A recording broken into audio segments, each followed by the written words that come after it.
It's making me go all the way to 50. All right, we'll do it again. All right, it's 4:49, and the Affordable Housing Committee meeting will come to order. Thanks, everyone, for joining. I already told Chair Toombs that I requested for a 30 minutes meeting, and so even though planning went late, I'm going to take my full 30 minutes. So budget will be late. We only have one item on the agenda. We're going to devote about 15 minutes to that one item. I'll take as many questions as I can, and then whatever we did not cover, we'll take it to budget and finance, because we have two updates that I want us to take care of, which is the reason why I asked for the 30 minutes. So if you all wouldn't judge me, then we'll go ahead. Can you please let me call the roll, please? Yes. My mic. And you at the table. The console. Yes, thank you. Councilmember Allen, Hauser, Mendez, Parker, Sepulveda, Sledge, Suara, Yeah. Taylor, Toombs, Welch. All right, thank you.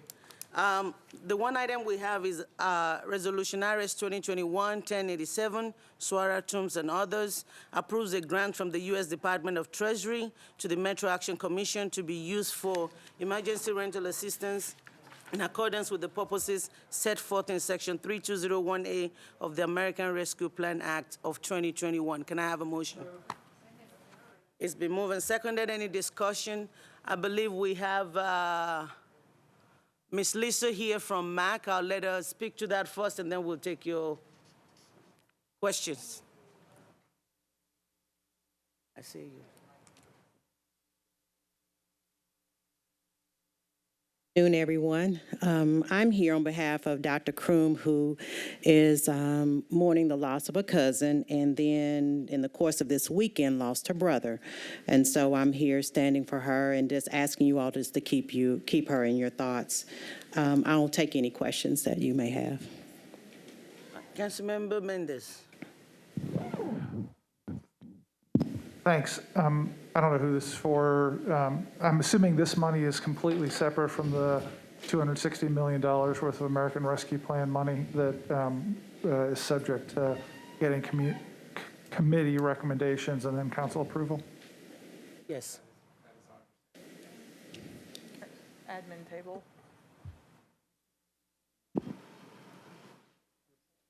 Yes. Thank you very much.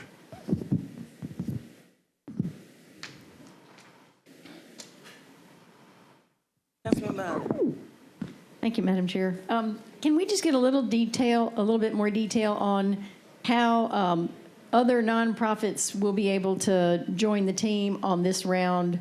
My understanding is that the RFP has already been issued and that there's some, I guess, selection of just additional hands to help y'all reach as many people as possible, as quickly as possible. That's correct. The RFP process has closed, and so what we're in now is the review process or the review period for the proposals that have been submitted.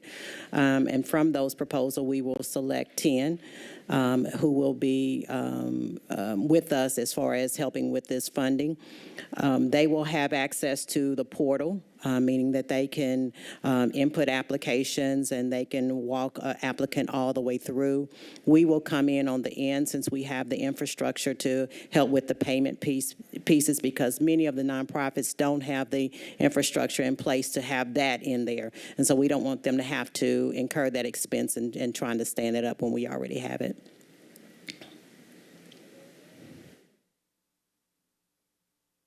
Councilmember Parker. Thank you, Chair. I had a question kind of about how the program is going generally. With, I think the dashboard says there's 3,700 pending applications. So with the moratorium having expired, how is that, how are those cases proceeding? You know, folks that otherwise sort of the landlord would have been kind of brought to the table by the reality of the eviction moratorium, now not sort of having that to nudge. I mean, is it becoming more difficult? Are people still receptive to it? Do you have any kind of data or just qualitative? Sure. I want that? to start with making sure that you've refreshed your dashboard. One of the things that we've discovered is that if you have the dashboard bookmarked and you don't refresh it, it will give you old data, because actually we have 1,473 pending applications. And many of them, as we stood before you before, is due to missing documentation that we've been doing a lot of outreach to help applicants complete. And so we're right there at 1,473 on the pending. And what I would say with the getting the information in, the outreach that we've done as far as, actually phone calls into homes of the pending applicants, text messages, outreach, being in the park and being in some other places, we've been able to really put a significant dent in the amount of pendings that we have. And so, yes, they've been very cooperative, and landlords have as well. They know that the money's coming. They're able to see it, being that we are 81% spent in the funding that we have been able to do. We're just shy of $16 million, which we probably will make by the end of the day. So, yeah, they're able to see the progress that we are making with getting this funding out. Excellent. And just again to the process of how sort of the eviction process is running in parallel with an applicant, is it the case that if a landlord were to sue for possession with damages to come later, that the HOPE program would in some cases be going toward those assessed damages? Yes, the funding does allow us to cover some of those expenses, if not all, Okay. depending on the situation. Okay, thank you so much. You're welcome. Thank you. Looking for hands.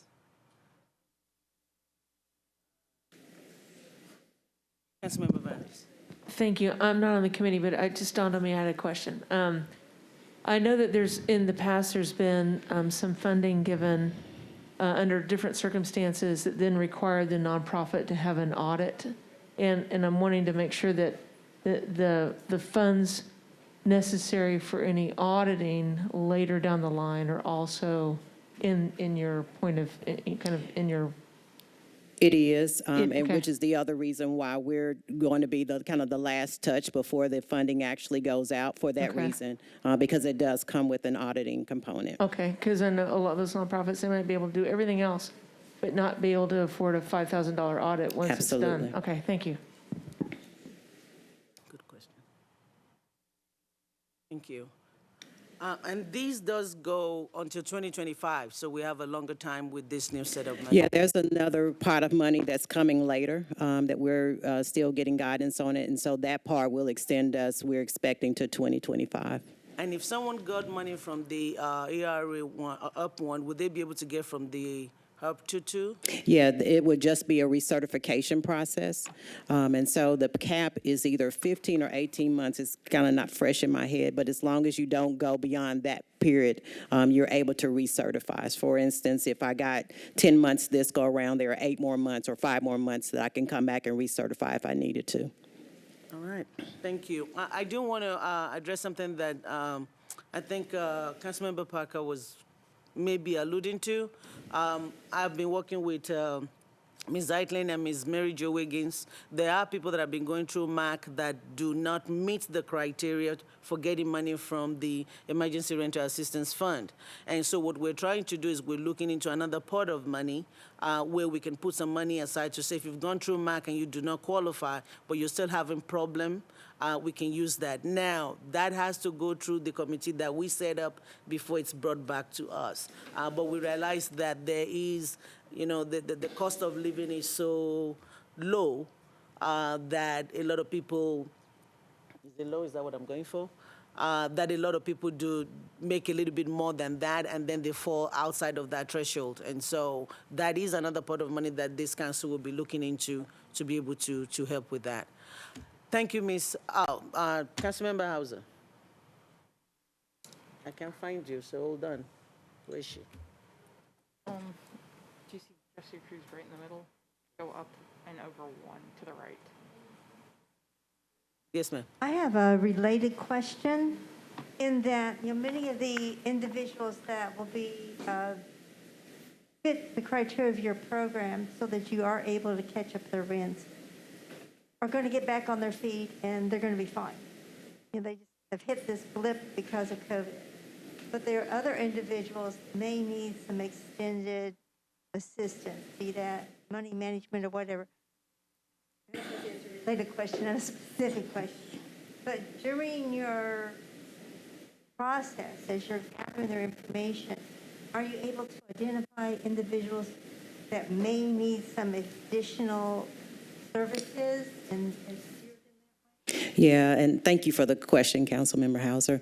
We're charged with mobilizing resources. That's what the Metropolitan Action Commission does. And so as we encounter families, we're looking at the children in their homes, because there's a question that asks about children birth to 5 or young people as it relates to our youth services. We're asking about the ability to pay going forward. We're asking about workforce. We're asking about employment. And so there are some other things that are just or included in the application process, as well as our interaction with the families that allow us to identify some other needs as it relates to what's going on with them, and we're able to address those as well. Thank you. And so is there a process to actually refer those individuals on? It is, yes. Okay. All right, thank you. All right, thank you. At this point, I want to invite Mr. Mick Nelson. I have the motion. Yeah. We need to vote. All those in favor of the motion, say aye. Aye. All opposed? Any abstention? Motion carries. Sorry, I get ahead of myself every time. All right, now that concludes our legislative item. But like I said, I wanted us to look at some things that are going on that affects affordable housing. I believe that giving us more information about some of the things that are happening countywide is also good to see for us to be able to have the entire picture. So Mick is one of the co-chair of the Mayor's Affordable Housing Task Force, but he's here to talk about another project this afternoon. Mick, I'll give you about 6 minutes, and you have about 3 minutes in case anyone has a question for you, because we also have MDHA here as well. Yeah. Well, thank you very much, Chair. It's my pleasure to be in front of you, and as co-chairing the Affordable Housing Task Force earlier this year, I have an even better appreciation of the amount of time and service you all are giving up every couple of weeks here. So thank you for that and focusing on this issue. Before I say too much more about what's happening at the fairgrounds and the exciting developments there that I think many of you know some about, we wanted to give you a little bit more of a formal update. I'd first like to introduce Dirk Melton from Market Street Development, who is overseeing most of the projects. I'm helping out with the affordable housing finance piece of it, but to give you a broad overview, I think it's best to hand it off to Dirk first. Sure. Thank you, Mac. Good afternoon, everyone. Thank you for having us here today. Some of you that serve on the Affordable Housing Committee were on the Metro Council about 3 years ago in 2018 when the overall Nashville Fairgrounds and Soccer MLS Stadium legislation was approved. At the time, we recognized that the unique location of the Fairgrounds campus had several very interesting attributes that were worthy of note. The 117-acre campus has significant public and open space that's available for the community. It's only 1.5 miles from downtown Nashville, our major employment centers, and it's bordered by 2 WeGo bus transit lines. Those things in combination made this location a tremendous opportunity to create the provision for significant affordable and workforce housing as a part of the overall soccer legislation, as evidenced by his historic community benefits agreement between Nashville Soccer Holdings and Stand Up Nashville and other allied organizations. And so we, in combination with that group, were charged with coming up with a financial mechanism to ensure that affordable and workforce housing was a priority and that we delivered on that commitment. So here we are a couple years later. We've got some help from some very smart people like Mick Nelson, and we're excited to bring the first phase of the Fairgrounds Master Plan mixed-use development to this body in the form of the project that we are starting with, which is a 330-unit mixed-use project that contains commercial space and community space for the benefit of the whole neighborhood. And so without further ado, we'll let Mick kind of explain some of the details and be happy to answer any questions. Thank you.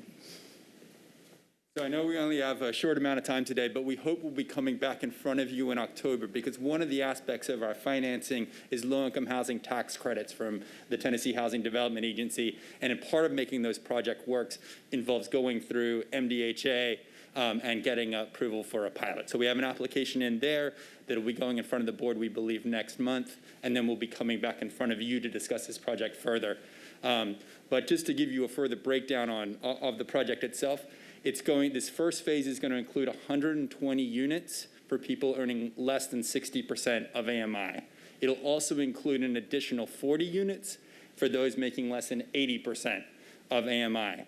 The balance, about 168 or so units, will be a mixture of purely market rate with some of those actually set aside and earmarked for 120% of AMI or below. And in fact, I think a lot of our work and studies so far suggest that many of those 168 units will be meeting that income threshold. So we're really excited about it.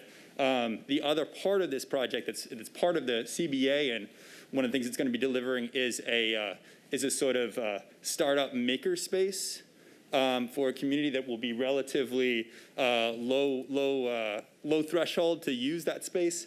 And especially with all the exciting things going on in Wedgwood, Houston, we know that that price is getting, that sort of types of space is getting fewer and further between. So that's another part of this development. So with that, I think we're pretty close to running out of time, but welcome any questions.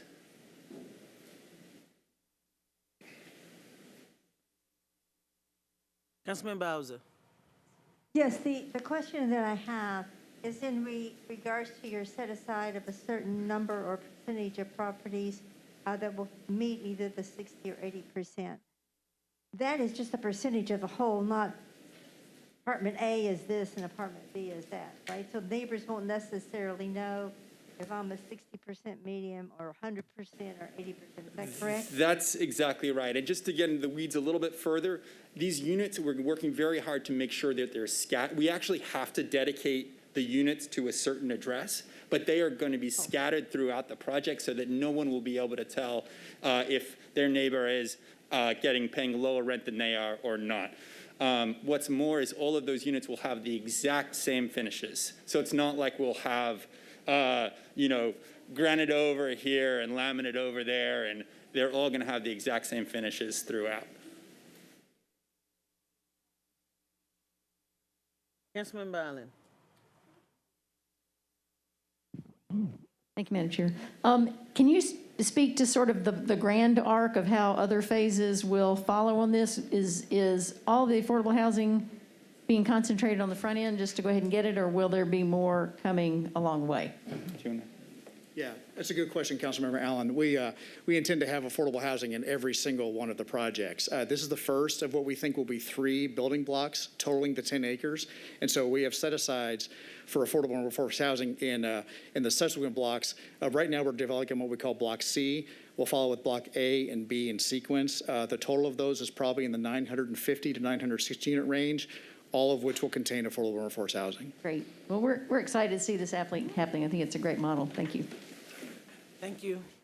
Thank you both for being here. The next update that we have is from MDHA, and I believe that Matt is here. Good afternoon. Thank you all for having us in here. We are here to talk about an exciting grant that MDHA has received. But before we jump into that, I just want to say 2 quick things. First, thank you to MAC. They've been a great partner with MDHA in making sure that our residents, some of the most vulnerable residents in Nashville, have access to these funds. And so I want to commend the work that they're doing, and I can vouch for the fact that they are being quite proactive in that. So a thank you to them for that work. And second, as it relates to the project proposed to the fairgrounds, as you all know, what we are working on doing at MDHA is redeveloping areas of concentrated poverty to have a mix of incomes living together. And the model that they are pursuing, and what Mick mentioned in particular about not having a distinction between the types of units, we think it's really important to creating a more unified community where you don't have segregation between folks based upon their income. So I want to commend them for the effort that they're taking to advance that. Related to this idea of mixed income housing, MDHA has received a grant from HUD, and to talk a little bit more about that, I'm going to turn it over to Zach Blair and Norman Deep, who headed up the application for this project. Hello, and thank you for giving us the opportunity to come and talk. My name is Zach Blair, and I work in strategic planning at MDHA. And additionally, as Matt mentioned, Norman Deep, our Director of Rental Assistance, is here in case you guys have any questions that I don't know the exact details of, because he runs the day-to-day operations of this very exciting program that we are going to be starting next year. I have the pleasure of talking about this new pilot program that we received as part of a grant from the U.S. Department of Housing and Urban Development. But before I get into the details of it, I just want to briefly go over our Housing Choice Voucher Program. I know you all are mostly familiar with it, so I'm just going to go give kind of a quick overview. Under the HCV, Housing Choice Voucher Program, or HCV, which historically has been known as Section 8, a person making 50% or less of the area median income receives a voucher from MDHA that assists them with their rent. The person goes out into the private market and finds a landlord willing to accept the voucher.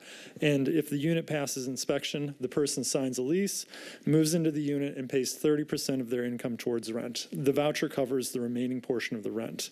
The amount of rent a landlord can charge is capped at a fair market rent set by the U.S. Department of Housing and Urban Development, or HUD. And for decades, HUD's calculation of fair market rent have lagged far behind actual rental prices.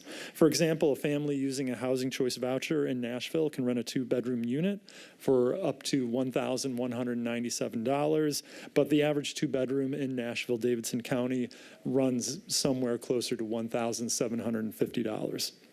As a result of this, Nashville-Davdison County is experiencing the same problem with its Housing Choice Voucher Program that is seen in every major metropolitan area nationwide.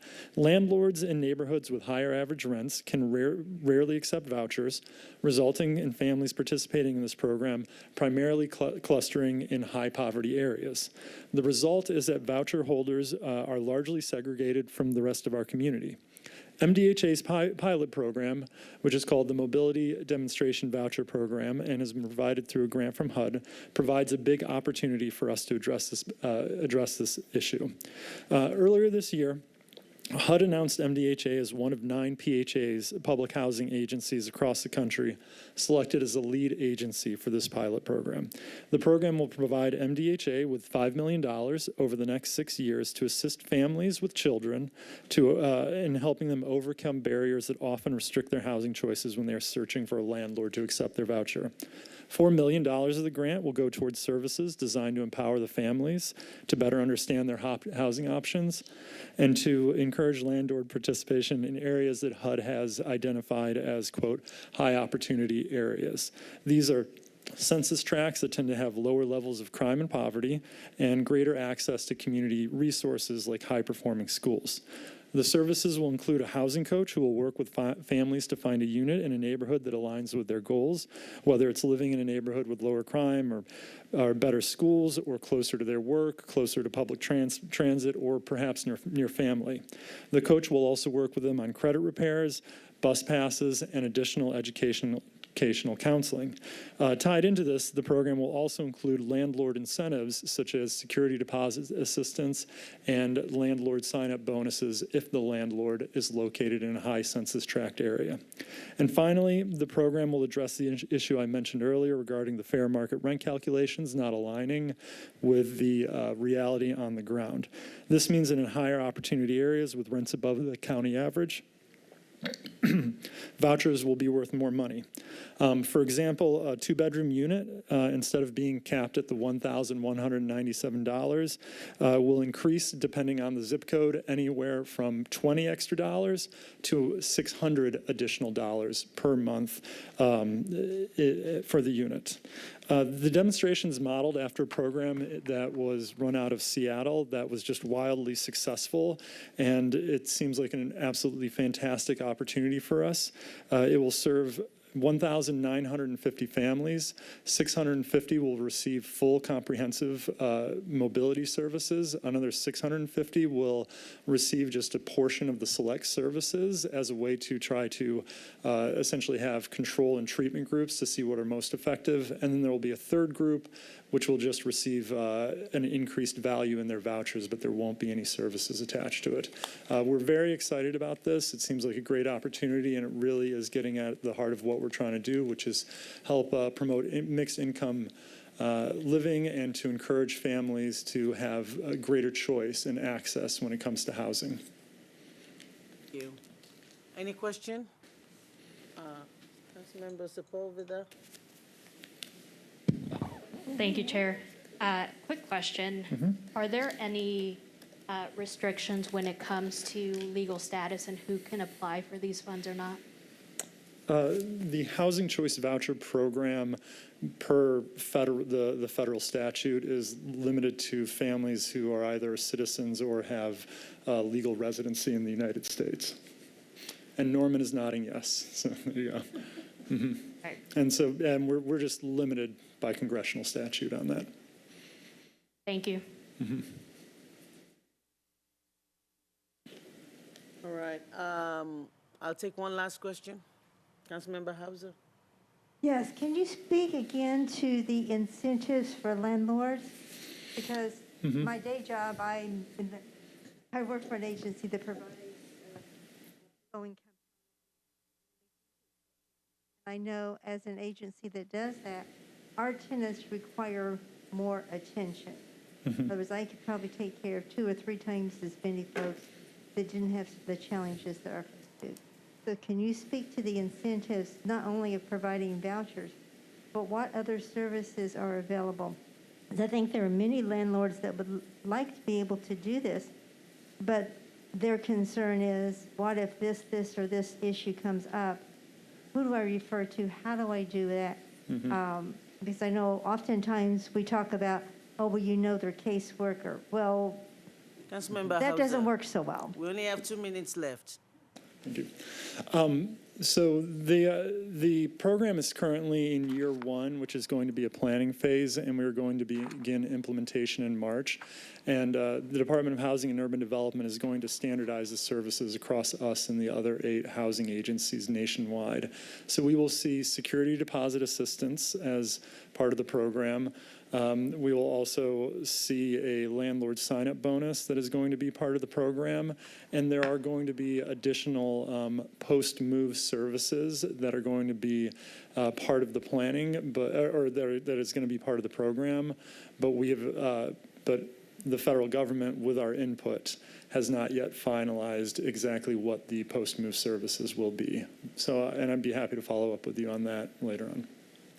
Thank you all for the presentation. If you do have information to share with us, please email it. I think it's important for us to know the things that are out there that we can also share with our constituents. And what I like about both presentations is that you all talk about mixed income housing. I think that's the most important thing, and I think making sure we're taking care of all of our constituents. And so thank you all for being here. There's no other further business. We will stand adjourned. Thank you.